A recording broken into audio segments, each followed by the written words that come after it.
Yuba-Sutter.live's local government live streams are presented by Plumas Lake Self-Storage in Plumas Lake, where lifelong local residents are helping other residents keep things safe, providing indoor storage units, outdoor RV and vehicle parking,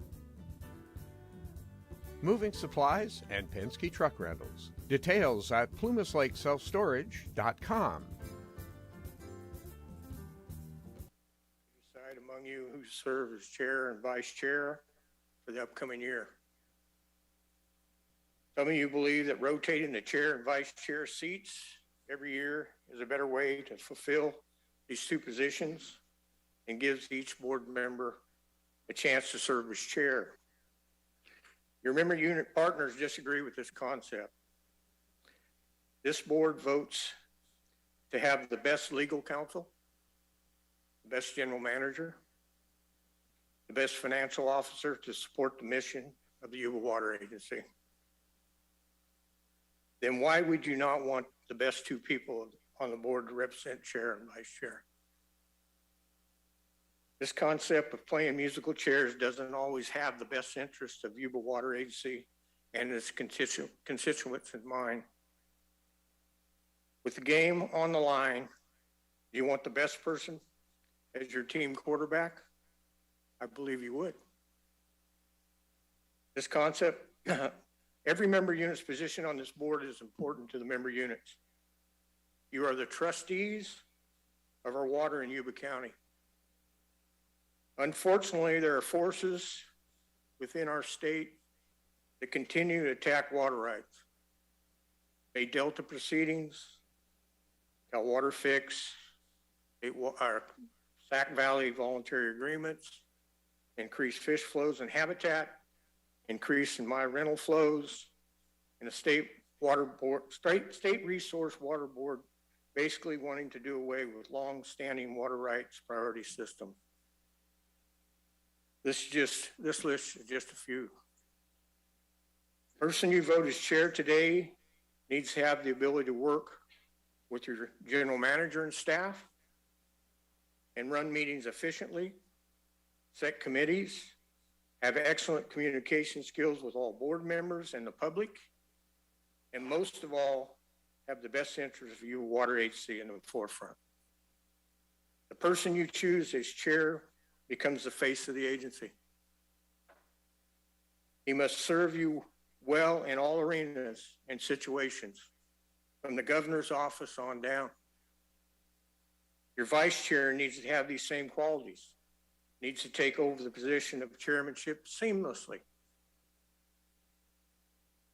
On behalf of your member unit partners, please take the time to weigh what each one of you bring to the table and who best out of your 7 members can serve and lead the Yuba Water Agency moving forward. Your vote is important. Thank you. Thank you. Appreciate it. All right, we have a number 2 to speak. Do you have any other public comment in the room? I didn't see any cards. We do have one online. Mr. Charles Sharp, go ahead. Hello, good morning. Can you hear me? Yes, you're good, sir. Thank you. Good morning. Charles Sharp, Oregon House. I hope the staff is having a good day, especially Willie. It is always good if Willie is having a good day. With the water agency's established ability to bring people together, perhaps the agency could help bring together the different agencies in its own backyard, the Yuba foothills.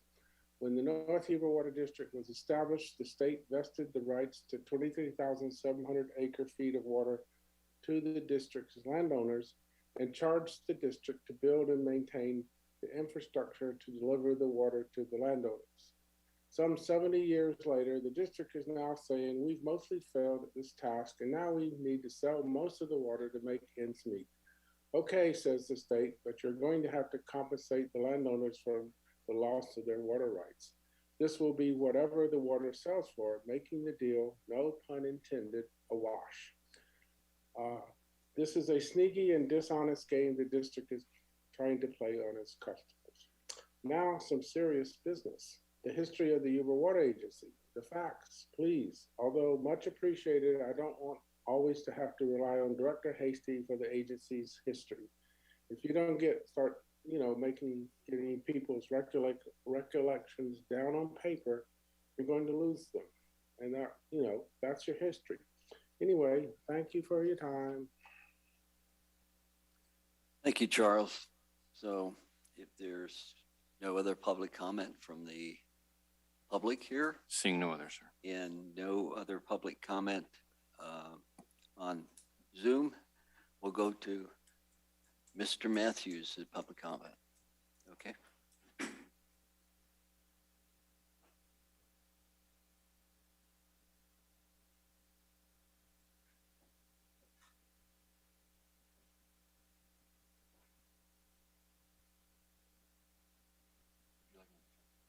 Want me to run the timer? First, I'd like Yeah, to but I'm not gonna- apologize for almost being late. I got broadsided in the intersection 2 blocks from here. Oh, Wow. You okay? Oh, yeah, I'm fine. This is not necessarily original. 38 years ago, the Yuba College Board of Trustees were having problems, and Gene Barisario was a member of the board, excused himself from being the board, and started from the audience. And his message was, I've given a lot of thought to this process, which I also have. So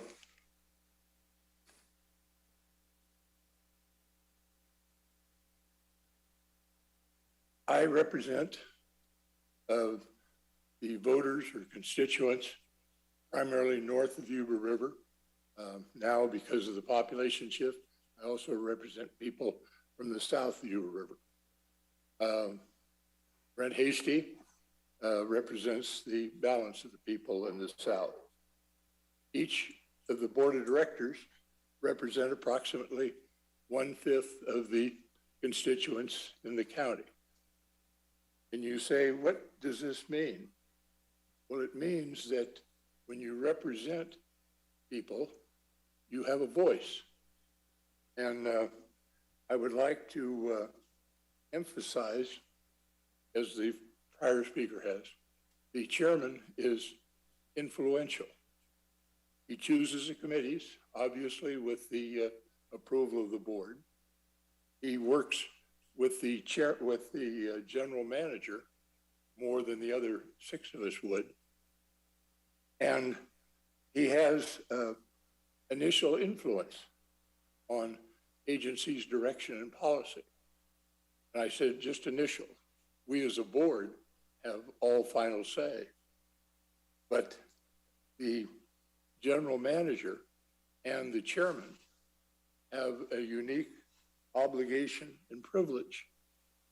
And in order for the board to properly represent their individuals, they should rotate and have this chairman so all of the constituents have an equal voice and influence on where this agency goes. So I would urge the board to continue the policy we started last year. The first 4 years I was on the board, the chairman and vice chairman were 2 people, not the other 5.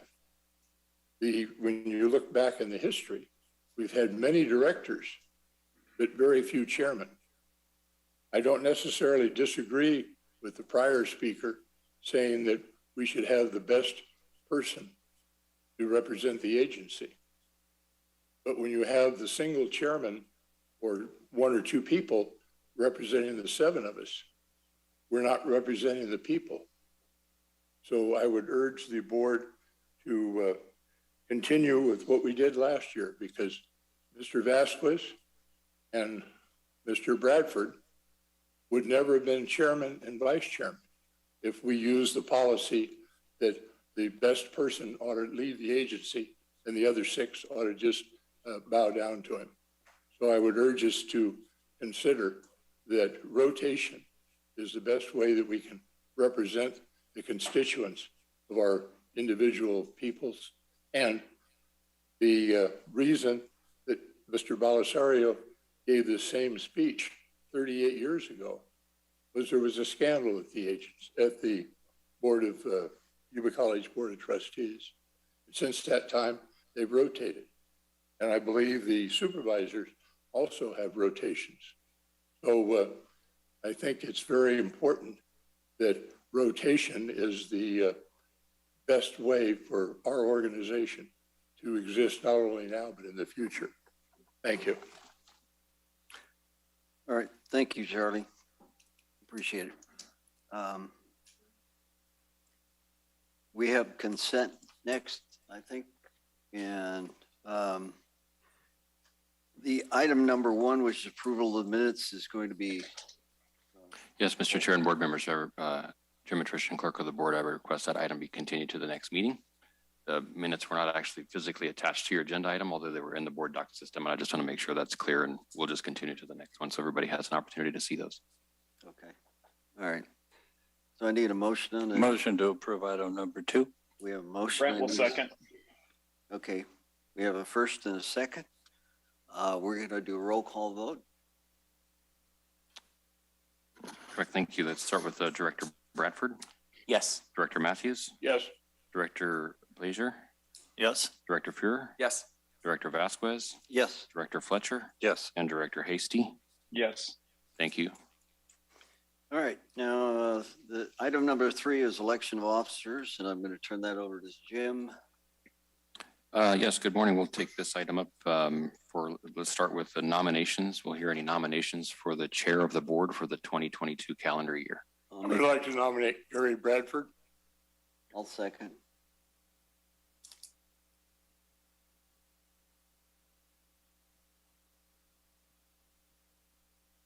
Thank you. Any other nominations for chair of the board for 2022? Any public comment on this portion? I'm seeing none. Let's take a roll call vote for the chair of the board, being Mr. Gary Bradford for the 2022 calendar year. Director Blazier. Yes. Director Hasty. Yes. Director Fletcher. Yes. Director Vasquez. Yes. Director Fuhrer. Yes. Director Matthews. Yes. And Director Bradford. Yes. Motion passes 7-0. Congratulations, Mr. Bradford. If you would, please change seats with Director Vasquez, and I'll do a quick nameplate change, and we'll move on to the vice chair in a moment.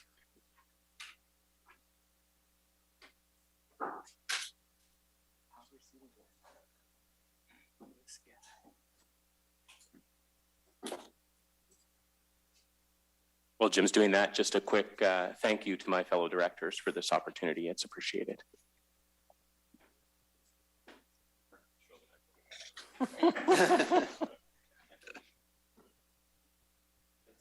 That's all right.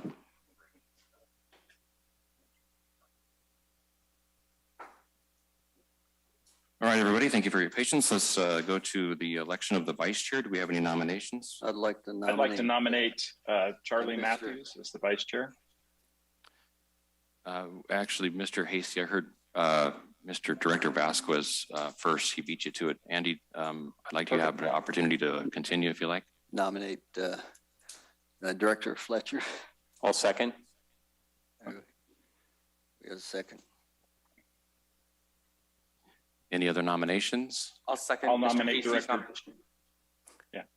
I'll take Director Hasty, if I heard correctly, to nominate Director Matthews as the vice chair.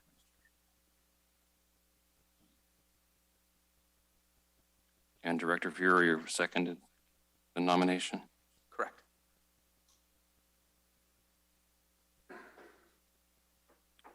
Any other nominations for vice chair? Any public comment on the vice chair? Seeing none, let's move on to the first nomination, which was for Director Fletcher. I'll do a roll call vote. Director Fuhrer? No. Director Blazier? Yes. Director Vasquez? Yes. Director Hasty? No. Director Fletcher? Yes. Director Matthews? No. Director Bradford? Yes. That motion passes, or that nomination passes 4-3. Therefore, Director Fletcher is appointed as Vice Chair for the 2022 calendar year. Great. All right, Mr. Director Bradford, over to you, sir. Great. Thank you. Congratulations, Director Fletcher. Okay, so next up is item 4, review of power systems projects completed in the 2021 calendar year.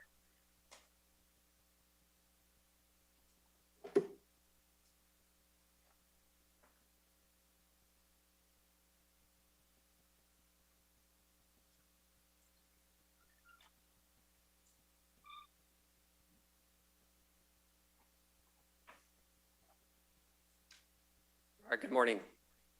My name is Justin Hoffman, the engineering manager up at Power Systems, and I just wanted to take a brief moment to review some of the projects that we accomplished calendar year 2021, and say thank you to all the team members that helped us accomplish these, which not only includes the engineering staff, but also everyone else at the agency. These are big projects and take a lot of our effort to do that. And so I just want to take a moment to say thank you, and then look forward to the next calendar.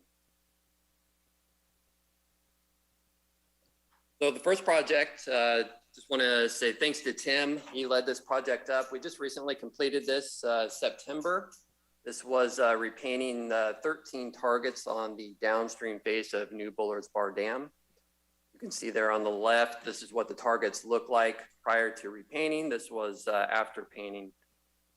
Some of you may have heard some of this. This is Discovery Channel worked with us to do this. They're planning to air some of the rope access that was performed during this painting this calendar year. Just a look, this is actually someone hanging off of rope, actually painting one of the targets. So gives you a little bit of perspective.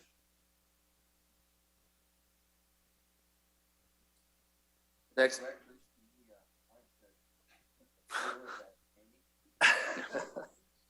Yep. Next project, this is Cottage Creek Campground. Kyle Morgado was the project manager on this. We started this back, probably prior to 17, really. Fire took out this campground back in '99. And then it just kind of sat desolate while things started to regrow. We slowly started working with Forest Service and getting permits, also with FERC. We finally got an amended Exhibit R, and that kind of triggered things in motion. We completed this late 2020, early 21 in January. This was about a $2.1 million project. It's a beautiful campground up there. Currently, I believe 9 spaces.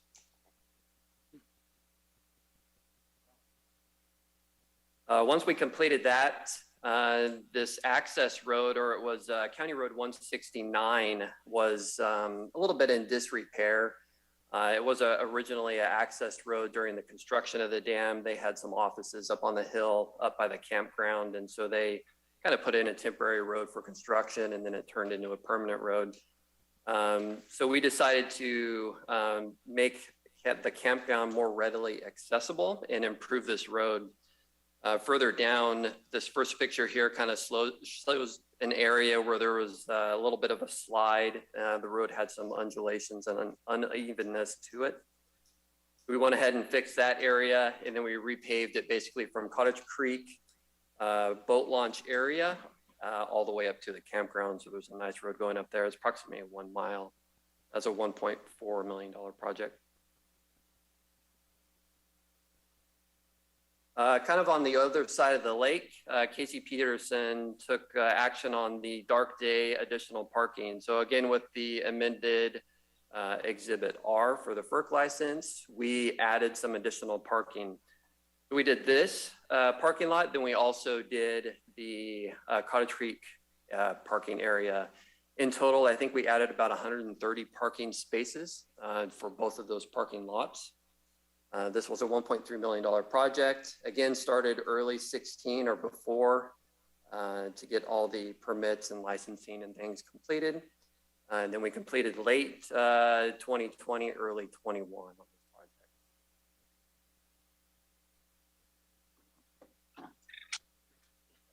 project. Moving away from the lake and down to Colgate Power Plant. Tom Burr installed a standby generator. This was about a 230 kV kilowatt generator that we installed for potential loss of power at the plant during the PSPS events or storm events. We had been renting generators, and so this was more economical to go ahead and install our own there. We started this in 19, ended in November 21.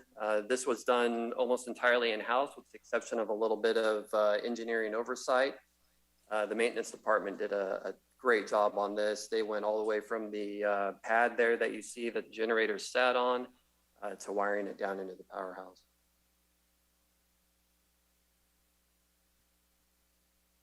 And then Ben Deal, he worked over at Narrows 1 to replace the 125 station batteries there.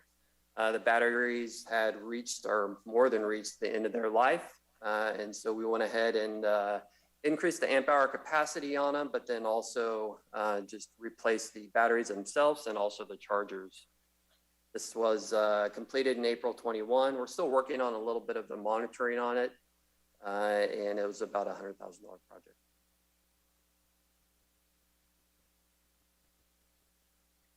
And then this one was completed late 2020. It was a kind of a rushed project. We took ownership of Narrows 1. Upon some of our early inspections, we noticed that the standpipe, which is this small little air inlet here to the tunnel / penstock, was deteriorating. So Aaron took action to find a way to get pipe into that area. As you can see, it's pretty hard area for access. That's a 24-inch diameter Schedule 10 pipe, so it's pretty big.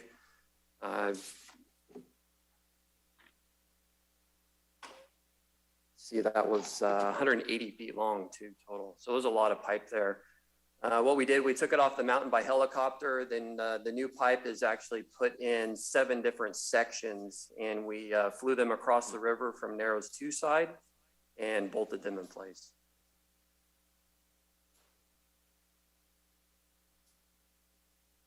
And then also in 2021, we hired an engineering technologist. This had been on the books for a long time to get someone to help us with documentation control within engineering.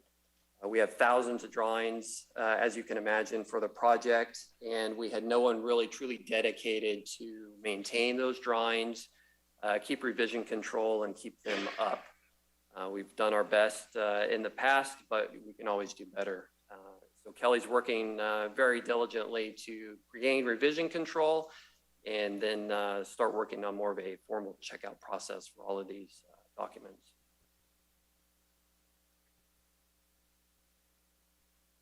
And then, so why do we do all this stuff? If we can take it all back to strategic plan, objective 5, priority 3, which is position Yuba Water Development Project assets and organization for long-term reliability and viability, not just short-term results. So that's what the engineering group really focuses on. This strategic priority falls right down into our business plan. Looking ahead, 21-22 fiscal year, we currently are managing 59 non-routine and capital projects that are valued at almost $30 million. So I just wanted to take a moment, say, thank you to the team. We got a couple of us online. Tim, Aaron, and Ben are here with us today. So just thanks to the team, and thank you to everyone that helps out with these projects. It's a big team effort, and thank you, and look forward to continuing on. Thanks for your time. Thank you very much. Is there a chance you can send a copy of this to us?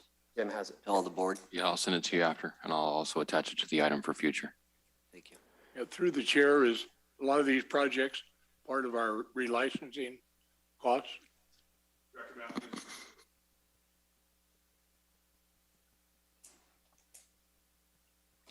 Yeah, Director Matthews, not relicensing, but existing license, like the campgrounds and the parking lot at the reservoir. Those are existing license conditions that required construction.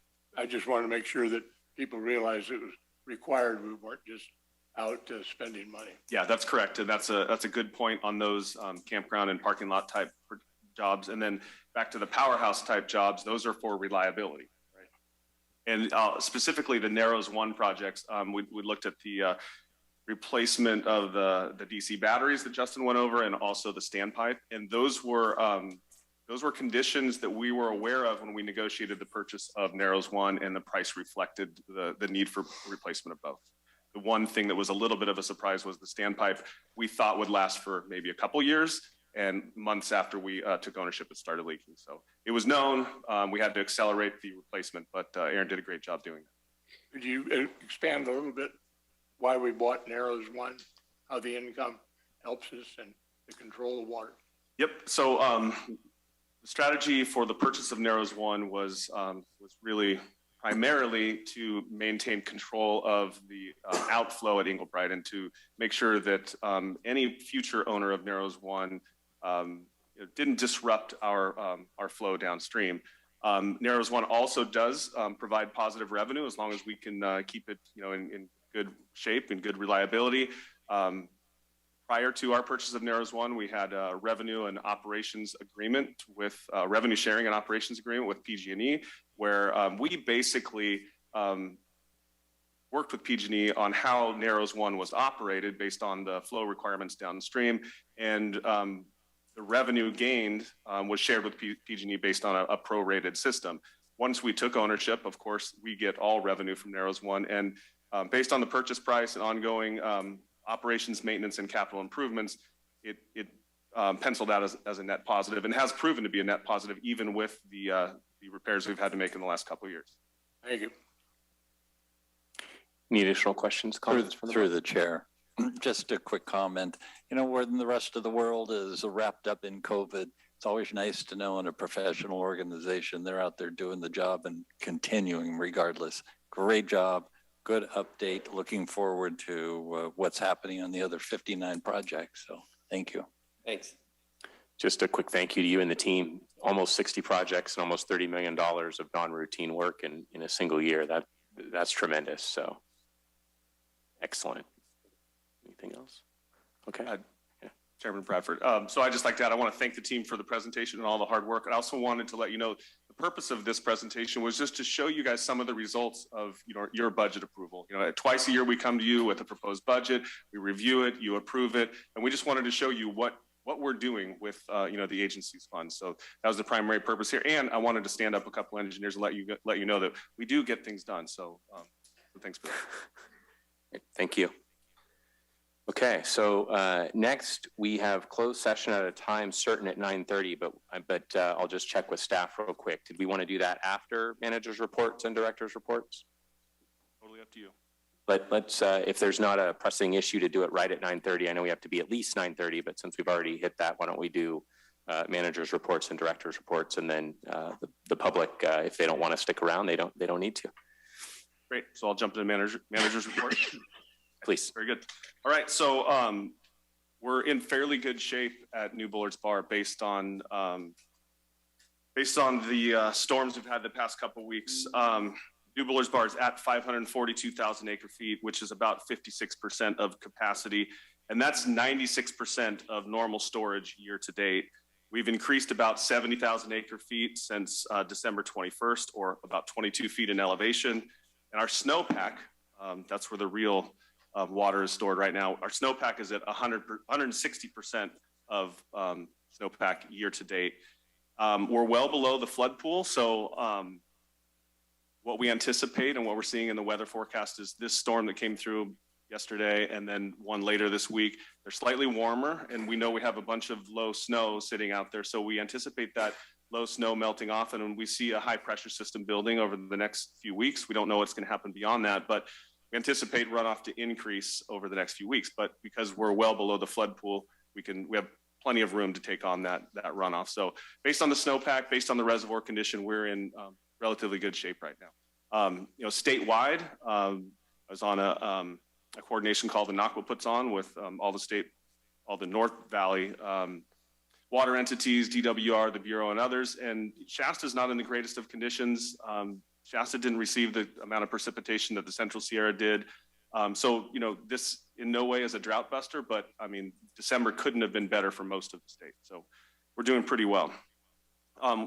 In the past, I've reported on the variance that we requested and received from FERC for our FERC increased flow requirement, January 1st through 15th. We did receive that variance in early December, and we are implementing that right now and conserving additional water. As far as maintenance and operations, we just finished the Narrows 1 outage late in December, and we just started the Colgate outage in December, and we're starting the Colgate 1 outage this week, and it will be back. It's out for annual maintenance. It'll be back online at the end of the month. This low snow caused some significant impacts, primarily to the roads to our house and log cabin. So the crews have been cleaning those roads. We need to have access to those dams, obviously for dam safety, but also to maintain the diversions there. So the crews had a lot of work just plowing snow and removing trees, and that's where they've been spending their time, other than the outage work, past week or so. Last week we had our Chp Terminal Inspection, and we did complete that. There were minor deficiencies noted, and those will be corrected in the first quarter of 2022, and we're currently compliant and able to continue our fleet operations. I want to thank Dusty for working on that. You know, Dusty's a mechanic we hired in late 2019.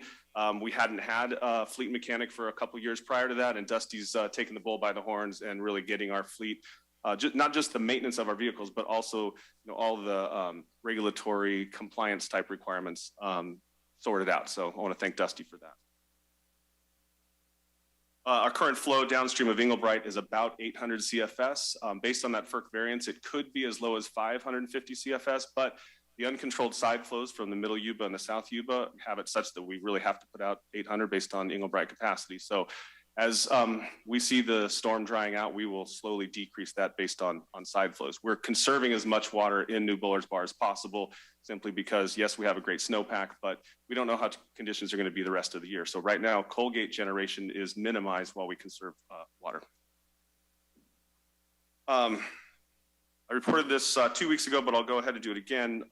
October was well above average precipitation in the north part of the state. November was not good at all, but then December was well above average. We'll see what happens the rest of the year, but like I said, we're currently in fairly good shape there. And if you look at it, and this is in your report, if you look at it, we're tracking near the wettest season, at least the North State, not our watershed, but the North State's tracking near the 2016-17 water year. So of course, I don't know that we want to see all the water we got in 17, but something close to that would be great.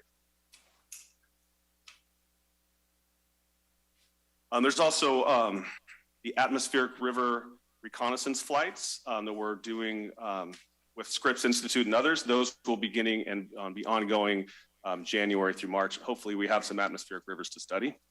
Don't want to jinx that. And that's also in your in the report. As far as human resources goes, we're happy to announce the appointment and promotion of Kyle Morgado to project manager in our Water Resources and Flood Risk Reduction Department. That's a result of Ryan McNally taking Scott's job. So we're having a little bit of shift in the agency. So Kyle will now report to Ryan and work primarily on flood risk reduction projects for Ryan. Also, with the departure of Nick Tachenko, Nick was our supervising elect tech who chose to leave the agency for other opportunities. His last day was yesterday.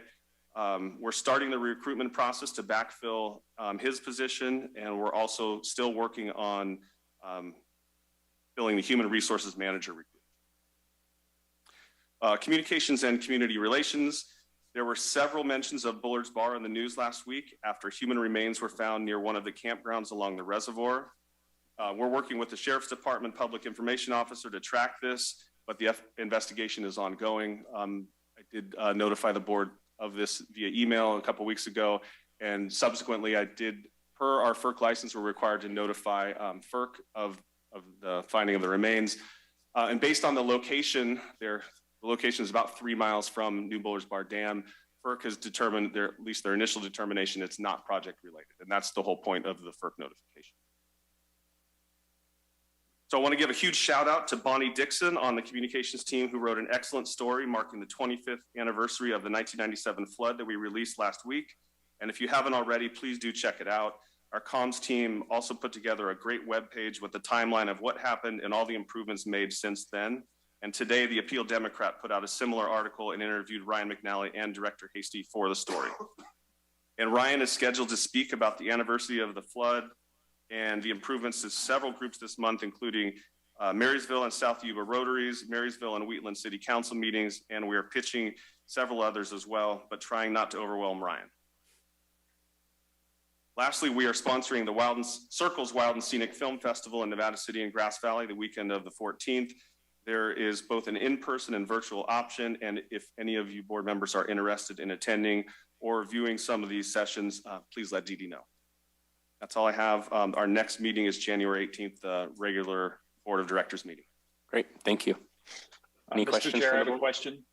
Yeah, Yes. This is Brent. Yeah, Willie, I just had a question on, I know that we were declared a state emergency area. The county was included in the declaration. And I just wanted to make sure, are we tracking, because all those 100 down trees that had to be tracked, are we tracking those expenses in case it gets to, something changes and we get to a national and we can put that into a FEMA reimbursement? Yeah, Brent, as just a normal practice, we track what the maintenance team is working on a daily basis. So we would have that information available if it came to that. Right. Perfect. Thank you. Great, thank you. Okay, moving on to director's reports. Director Matthews. Nothing to report. Director Blazer. Just more of an observation maybe than a report. Been here 1 year anniversary. So I think the board has the luxury of having 7 directors that are very diverse in maybe opinions and experience and personalities. But at the end of the day, it all seems to come together. I think it's good that there is this diversity. It brings to light different opinions and views on things. So it's been a pleasure so far. So thank you. Great, thank you. Director Fuhrer. The storms, as always, brings lots of waters to Olivehurst, and Olivehurst can't deal with them. So I look forward to us coming up with that comprehensive flood control plan for stormwater drainage. Thank you. Director Fletcher. So before you leave today, there's a calendar on the table over there that will remind everyone that even though we're in snow and rain and potential small flooding, fire season is not too far away. If you will pick up one of those and disperse as needed, let me know if you need any more, but it's out there. That potential is always here. The more the rain, the more the growth. More growth come fire season, the more we can burn. I don't mean to be a downer on this. So starting out as a great year. We have plenty of water. I like it, but at the same time, we'll keep that in the top of our mind of where we're headed. So thank you. Great, thank you. And Director Vasquez. Yes, it's been an interesting year. And as Director Blazer said, it's a pleasure being on a board that works together toward common goals rather than infighting. We may be a little different on opinions, but we all work toward what's best for Yuba County. It's been a pleasure. Thank you. Great, thank you. And I don't have anything additional at this time. So with that, we'll go into closed session. It's as listed. Gary? Gary? Yes. Sorry. Sorry, Director Hasty. No problem. Thanks. Sorry, I cannot be there. It is snowing here in Wyoming, but they are in a much worse drought. They don't have a lot of snow here, and unusually small amounts. A couple things. I wanted to thank Director Vasquez. Good year as chair, and just wanted to thank you for the effort and time you put in, and welcome Director Bradshaw and Fletcher to the new leadership teams, and thankful for looking forward to their leadership. I do want to say that this has been an unusual week because, as you know, Dee Dee and Bonnie made me talk about what happened 25 years ago, and then talking to friends who've been around for 25 years, and how much that changed our community.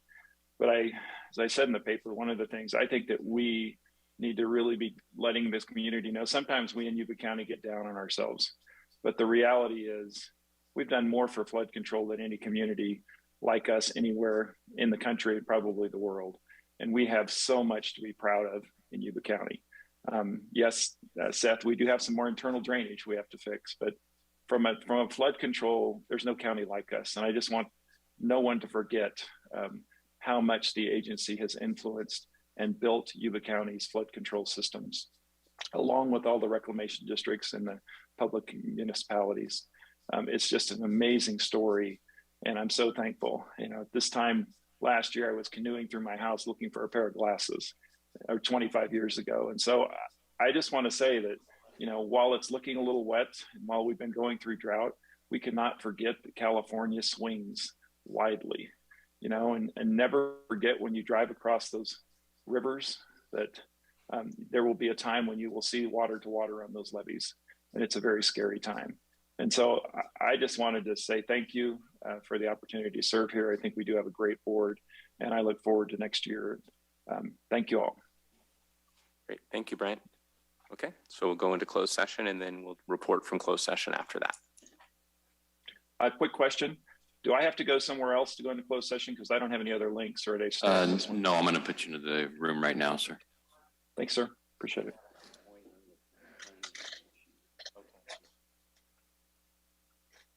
Recording stopped.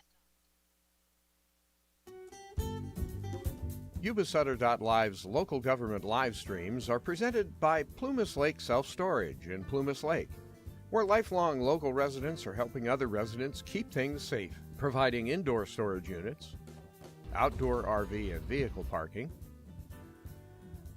moving supplies, and Penske truck rentals. Details at plumaslakeselfstorage.com.